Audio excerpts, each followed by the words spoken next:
Super tasty super yummy बिना कड़वाहट के बहुत ही टेस्टी डिलीशियस से भरवा करेले की एकदम नई रेसिपी। ये रेसिपी अगर आपने एक बार ट्राई कर ली तो एक नहीं दो नहीं चार चार रोटी खा लोगे इसके साथ। बहुत ही बढ़िया ये करेले बनकर रेडी होते हैं और बिल्कुल नई और यूनिक रेसिपी है।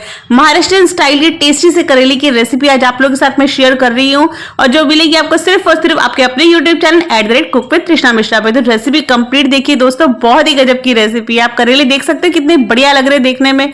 पूरे टिप्स और ट्रिक्स के साथ रेसिपी आज आप लोगों के साथ यहाँ मैं शेयर करूंगी। रेसिपी बहुत ही शानदार है, तो चलिए शुरू करते हैं टेस्टी सी रेसिपी को बनाना। इसको बनाने के लिए मैंने यहाँ पर लिया आधा किलो करेले, अच्छे से वॉश कर लिया है, पानी बढ़िया से सूख गया है इसका। इसके बाद हम इसके छिलके को उतार लेते हैं। यहाँ पर हम कुछ भी वेस्ट नहीं करने वाले, इनके छिलकों को भी हम यहाँ पर यूज कर लेंगे। तो अच्छे से पहले ही वॉश कर लीजिएगा करेलों को। अच्छे से वॉश करके सुखा लिया है मैंने और करेले के छिलकों को भी छील लिया है। छीलने के बाद चाकू को लेंगे, बीच में से चीरा लगाएंगे। इस तरह से करेले को बीच में से चेक कर लेते हैं कोई कीड़ा वगैरह तो नहीं लग रहा है ना, करेला सही है, खराब तो नहीं है।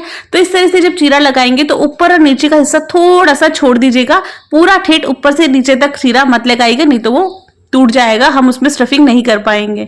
तो बहुत ही टेस्टी और यूनिक ये करेले बनकर रेडी होते हैं और उसकी जो स्टफिंग है ना, मैं आपको क्या ही बताऊं, वो इतनी बढ़िया लगती है खाने में। तो रेसिपी आप कंप्लीट देखिए दोस्तों। रेसिपी अच्छी लगे तो अपने इस प्यारे से चैनल को सब्सक्राइब और फॉलो कीजिएगा।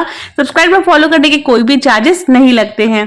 तो यहाँ पर देखिए टेस्टी से करेले की बीच में हमने यहाँ पर चीरे लगा लिए और चीरा लगाकर हम इसके बीज को यहाँ पर निकाल लेते हैं। आपको पता है ये करेले इतने बढ़िया लगते हैं कि जो लोग करेले नहीं खाते ना, वो भी मांग मांग कर खाने लग जाएंगे। तो आप ये रेसिपी कंप्लीट देखते रहिए और बनाकर जरूर देखिएगा। यहाँ पर करेले के सारे बीज बड़े आराम से मैं चाकू से इस तरह से निकाल लेती हूँ। आपने चाकू के साथ नहीं निकालना चाहते हो तो आप चम्मच से भी निकाल सकते हो। चम्मच के पिछले हिस्से से आराम से सारे के सारे बीज निकलकर रेडी हो जाते हैं। तो सारे बीज हम निकालेंगे ताकि स्टफिंग हम अच्छे से भर पाए। तो झटपट मैंने सारे करेले के बीच में से सारे बीज निकाल लिए और अब हम लेंगे नमक और इसके ऊपर थोड़ा थोड़ा नमक डाल देंगे। थोड़े से करेले के छिलके ऊपर लगा लेंगे और थोड़ा सा करेले के ऊपर भी लगा देंगे। इससे क्या होगा, करेले की कड़वाहट थोड़ी सी कम हो जाएगी। यहाँ पर अभी पूरी कड़वाहट कम करने के लिए हमें क्या करना है वो आप रेसिपी देखिए, मैं आपको बताती हूँ। तो नमक लगाकर अच्छे से अंदर तक भी थोड़ा थोड़ा लगा दीजिएगा। बहुत सारा नमक नहीं लिया मैंने, अप्रोक्स 1 से 1.5 चम्मच नमक लिया है, जो मेरे सभी चीजों में लग जाएगा। करेले पे भी लग जाएगा, छिलके पे भी लग जाएगा, थोड़ा थोड़ा ऊपर से भी बुरक देंगे। बहुत ही बढ़िया लगते हैं। पता है करेले में बिल्कुल भी कड़वाहट नहीं आती। अब इस तरह से ट्राई करोगे तो यहाँ पर देखिए सारे करेले को अच्छे से नमक लगा के मैंने रख दिया 2 से 3 घंटे के लिए। करेले को आप 2 से 3 घंटे तक इस तरह से रख दोगे तो आपकी करेले की कड़वाहट आधे से ज्यादा कम यहीं पर हो जाएगी।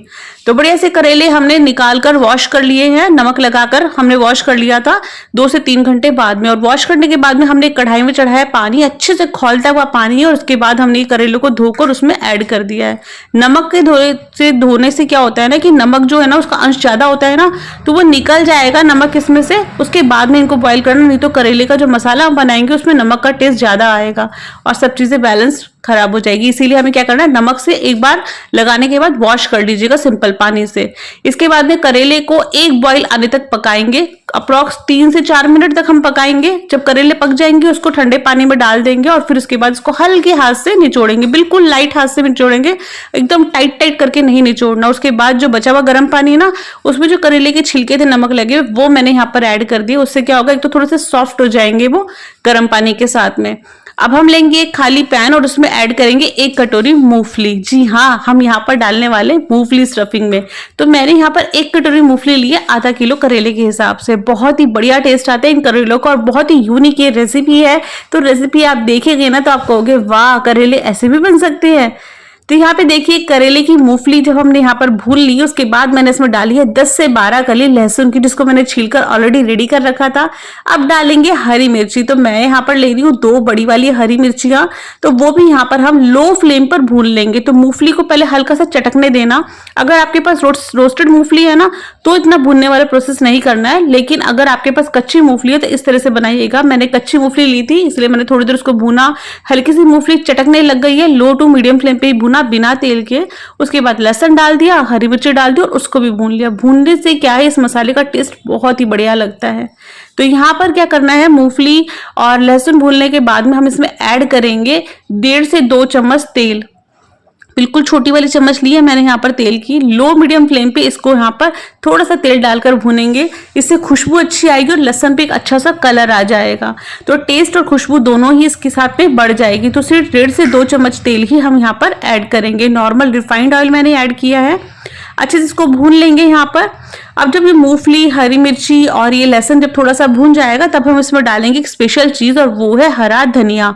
तो हरा धनिया ये अप्रॉक्स में 1 से 1.5 कटोरी करीबन होगा, रफली मैंने चॉप करा है, वॉश करके रेडी कर लिया था, और उसके बाद उसको भी यहाँ पर डाल के थोड़ा सा भून लेंगे।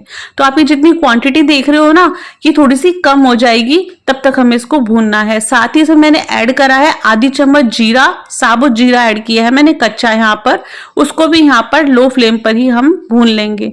ये प्रॉपर ठेचा है, प्रॉपर जो ठेचा हमारा महाराष्ट्र में बनता है वही ठेचे की रेसिपी यहाँ पर हमने ऐड करी है, और उस ठेचे को थोड़ा सा डिफरेंट तरीके से हम यहाँ पर बना रहे हैं।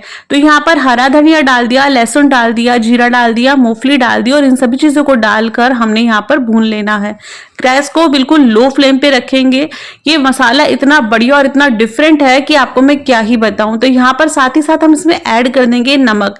नमक डालने से क्या होगा ना कि मसाला अच्छे से बन जाएगा। तो यहाँ पर मैंने डाला है 1 से 1.5 चम्मच करीबन मैंने नमक ऐड करा। तो नमक हमने करेले में भी डाला हुआ था, तो उस हिसाब से नमक को थोड़ा सा ना कम कर लीजिएगा, नहीं तो आप कहोगे अरे कृष्णा आपने बताया ही नहीं, करेले में तो नमक बहुत ही तेज हो गया है। तो नमक अपने टेस्ट अकॉर्डिंग कम ज्यादा आप लोग कर लीजिएगा।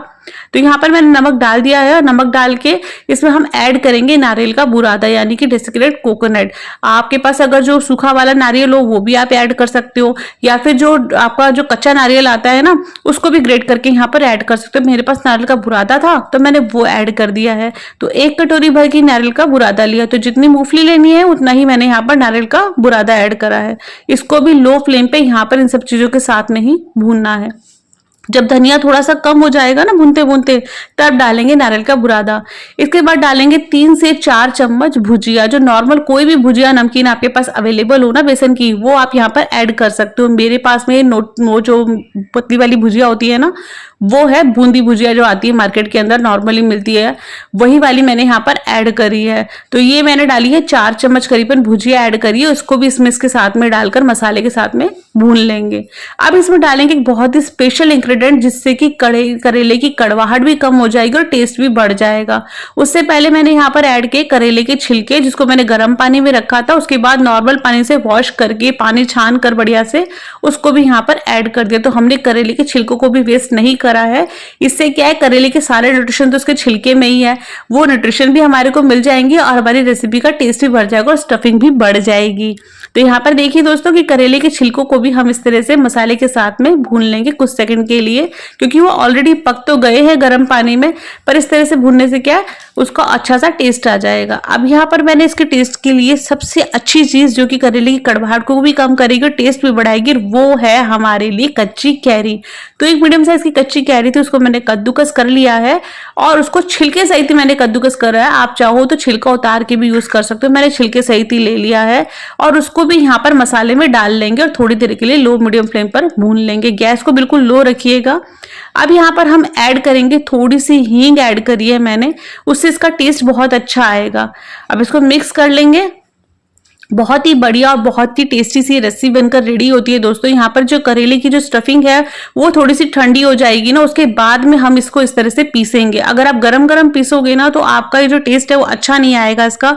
सेकंड क्या है कि जब ये करेले का जो मसाला है ठंडा करके पीसेंगे तो हमारा जो टेस्ट है इसका भुरभुरा सा बन सकता है। तो इसको पल्स मोड पे पीसिएगा, कंटिन्यू मत पीसिएगा, नहीं तो सारे के सारी मूंगफली तेल छोड़ देगी। और मैंने इसमें 1 चम्मच तिल भी ऐड करे जो कि स्किप रह गया बोलना आप लोगों को।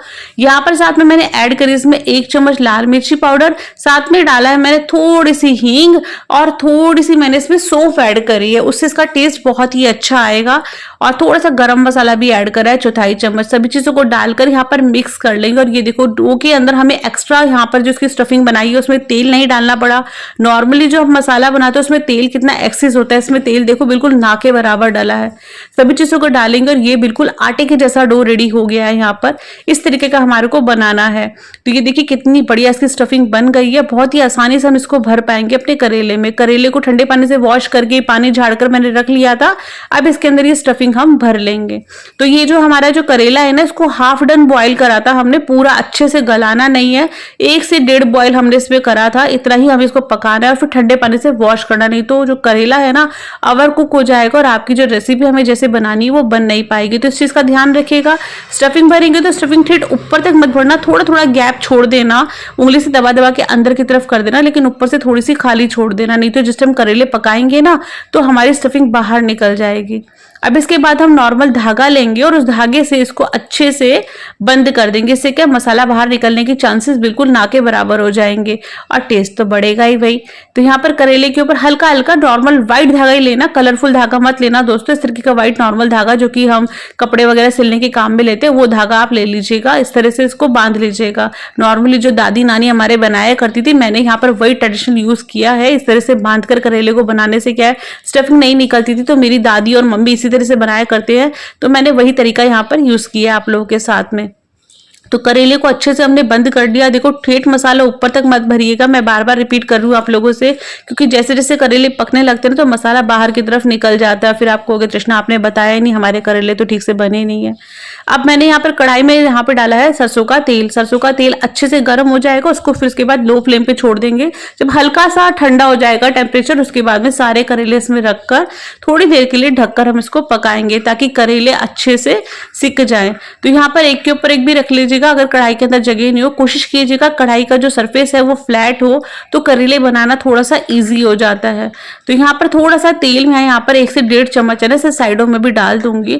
और कढ़ाई में जो नीचे जो मैंने तेल डाला है ना, ये 1 चमचा यानी कि 1 कप के आसपास मैंने तेल डाला है यहाँ पर, ताकि करेले अच्छे से फ्राई हो। अब इसको ढक देंगे हम प्लेट से, और प्लेट पे थोड़ा सा पानी डाल देंगे। इसको थोड़ी देर के लिए सिकने देंगे। जब वो थोड़ी देर सिक जाएगा, हल्की हल्की खुशबू आएगी, तब अलट पलट कर देंगे। इसको गोल्डन ब्राउन कलर तक हमारे को पकाना है। ऑलरेडी करेले पक गए हैं, लेकिन अगर इस तरह से थोड़े से क्रिस्प हो जाएंगे तो इसका टेस्ट ज्यादा अच्छा आएगा। तो इस तरह से यहाँ पर मैंने करेले को अलट पलट करके सेक लेना है। यहाँ पर दोस्तों मैं आपको बताऊं, मैंने करेले की बहुत सारे तरीके की रेसिपीज आप लोगों के साथ शेयर करी है। कई तरीके के करेले ऐसे हैं जिसको पंखे के नीचे आराम से बैठकर आप बना सकते हो, बहुत ही कम मेहनत के साथ। वो रेसिपी भी आप लोगों के साथ शेयर है, पूरी प्लेलिस्ट बनी हुई है करेले की, वहां से आप देख सकते हो। मैं आपके साथ आई बटन में भी शेयर कर दूंगी करेले की रेसिपी। करेले बहुत ही अच्छे लगते हैं खाने में और हेल्दी भी होते हैं। तो करेले की कई तरीके की रेसिपीज आप लोगों को पसंद भी आती है, जो मैंने आप लोगों के साथ शेयर करी। इसीलिए मैंने डिफरेंट स्टाइल की ठेचा स्टाइल करेले आप लोगों के साथ शेयर करे, जो कि महाराष्ट्रीय स्टाइल ठेचा करेला कह सकते हो आप इसको। देखिए यहाँ पर करेले कितने बढ़िया से रेडी हो गए हैं, हल्के हल्के गोल्डन कलर के आ गए हैं। अलट पलट करके हमें इसको सेकना पड़ेगा इस तरह से। तो करेले को अगर इस तरह से अलट पलट करके सेकोगे ना, तो टेस्ट बहुत अच्छा आएगा। और इसके ऊपर जो ठेचा है वो भी ना हल्का सा क्रिस्प हो जाता है इस तरह से बनाने से। तो अलट पलट करके अगर आप उल्टा करके ठेचे को भी इस तरह से नीचे की तरफ कर दोगे कढ़ाई में, तो वो भी नहीं निकलेगा और उसका भी एक अच्छा सा ना उसके ऊपर एक लेयर सी आ जाएगी। तो इस तरह से ठेचा बनाइएगा करेले में भरने के लिए। नॉर्मली जो आप इसको दरदरा सा रखिएगा, नॉर्मली जो ठेचा बनता है वो भी प्रॉपर ऐसे ही बनता है, थोड़ा बहुत 19-20 ऊपर नीचे होता है। और इस तरह से हमने इसमें तिल ऐड कर लिए, करेले ऐड कर लिए, मूंगफली ऐड कर ली, सारी चीजें न्यूट्रिशन फुल है यहाँ पर, दोनों ही तीनों चीजें हेल्दी है। यहाँ पे करेले देखिए बात करते करते ना 10 से 15 मिनट में करेले हमारे रेडी हो गए हैं, अच्छे से ब्राउनिश हो गए। गैस को हम बंद कर देंगे, उसके बाद हरा धनिया ऊपर से सजाएंगे, फटाफट से प्लेट में सर्व करते हैं। भाई खुशबू इतनी अच्छी आ रही है, आप इसे ठंडी रोटी पूड़ी पराठों के साथ में फुल टॉस एंजॉय कर सकते हो। आपको रेसिपी कैसी लगी मुझे बताइएगा, फिर मिलेंगे न्यू रेसिपी के साथ।